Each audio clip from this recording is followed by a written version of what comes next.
अष्टावक्र गीता का 5वां अध्याय एक अद्भुत आध्यात्मिक यात्रा है जो हमें आत्मा की शुद्धता और मुक्ति के गहरे सत्य से परिचित कराता है। यह अध्याय वास्तव में एक अनमोल खजाना है जिसमें जीवन के सबसे गहरे रहस्य छुपे हुए हैं।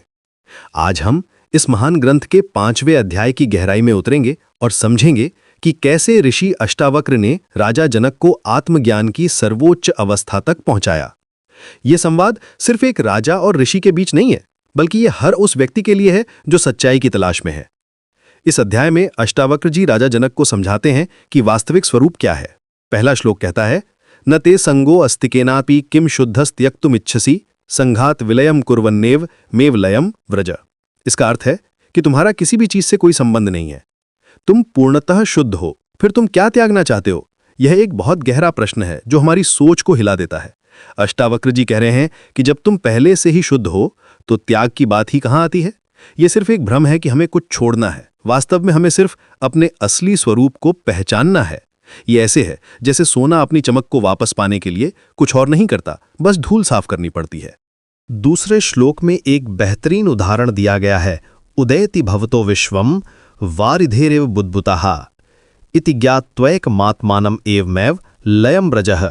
जिस तरह समुद्र से बुलबुले उठते हैं और फिर उसी में मिल जाते हैं, उसी तरह ये पूरा संसार तुमसे ही उत्पन्न होता है और तुम्ही में विलीन हो जाता है। ये कितना सुंदर दृष्टांत है। जब हम समुद्र के किनारे खड़े होकर लहरों को देखते हैं तो हमें पता चलता है कि समुद्र कभी बुलबुलों से अलग नहीं होता, बल्कि बुलबुले समुद्र का ही रूप हैं। वे आते हैं, नाचते हैं और फिर अपने मूल में वापस मिल जाते हैं। इसी तरह हम सभी उस एक परम चेतना के ही अंश हैं। तीसरा श्लोक और भी गहरी बात कहता है, प्रत्यक्षमप्यवस्तुत्वाद् विश्वम नास्त्यमले त्वयि रज्जु सर्पः एव व्यक्तम एवमेव लयम व्रजः। यहां रस्सी और सांप का प्रसिद्ध उदाहरण दिया गया है। कल्पना कीजिए कि आप रात में अंधेरे में चल रहे हैं और अचानक रास्ते में रस्सी देखकर आपको सांप का भ्रम होता है। आपका दिल तेजी से धड़कने लगता है, डर लगता है। लेकिन जब टॉर्च की रोशनी आती है तो पता चलता है कि वहां सिर्फ रस्सी ही थी, सांप कभी था ही नहीं। इसी तरह यह संसार भी एक भ्रम है। तुम्हारे शुद्ध स्वरूप में इस संसार का कोई अस्तित्व नहीं है। चौथा श्लोक जीवन की समस्त परिस्थितियों में समता की बात करता है। सम दुख सुखः पूर्ण आशा नैराश्योः समः समजीवित मृत्युः सन्न एवमेव लयम व्रजः। सुख और दुख में समान रहना, आशा और निराशा में एक जैसा रहना, जीवन और मृत्यु को समान भाव से देखना, यही है आत्मज्ञानी की निशानी। ये कोई भावनाओं को दबाने की बात नहीं है, बल्कि ये समझना है कि ये सभी अवस्थाएं आत्मा को प्रभावित नहीं करती। जैसे आकाश में बादल आते जाते रहते हैं, लेकिन आकाश हमेशा वैसा ही रहता है। इस अध्याय में अष्टावक्र जी एक और महत्वपूर्ण बात कहते हैं कि ना त्वं विप्राधिको वर्णो नाश्रमी नाक्ष गोचरः असंगोसी निराकारो विश्व साक्षी सुखी भव। तुम कोई जाति नहीं हो, कोई आश्रम नहीं हो, तुम इंद्रियों से पकड़े जाने वाले नहीं हो, तुम असंग हो, निराकार हो और पूरे विश्व के साक्षी हो, इसलिए सुखी रहो। ये श्लोक सामाजिक पहचान से ऊपर उठकर अपने वास्तविक स्वरूप को पहचानने की बात करता है। हम अक्सर अपने नाम, पद, जाति से अपनी पहचान बनाते हैं, लेकिन ये सब बाहरी चीजें हैं।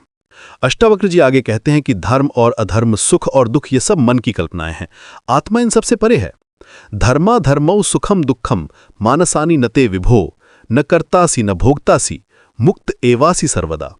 तुम न करता हो न भोगता हो, तुम हमेशा से मुक्त हो। ये बात समझना थोड़ा कठिन लग सकता है, लेकिन जब हम गहराई से सोचते हैं तो पता चलता है कि सभी क्रियाएं प्रकृति में होती हैं, आत्मा सिर्फ साक्षी है। जैसे सिनेमा हॉल में फिल्म चलती है और हम देखते हैं, लेकिन हम फिल्म नहीं हैं। एक और महत्वपूर्ण श्लोक है, एको द्रष्टासी सर्वस्य मुक्त प्रायोसी सर्वदा। तुम सबके दृष्टा हो, सबके देखने वाले हो और हमेशा से मुक्त हो। ये दृष्टा भाव बहुत महत्वपूर्ण है।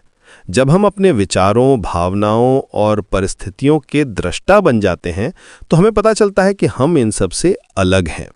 ये एक बहुत शक्तिशाली अनुभव है। अष्टावक्र जी कहते हैं कि अहम कर्ता ये भावना ही सबसे बड़ा बंधन है। अहम कर्तेत्य अहम मान महाकृष्णा ही दंशितः नाहम कर्तेति विश्वासामृतम पीत्वा सुठी भव।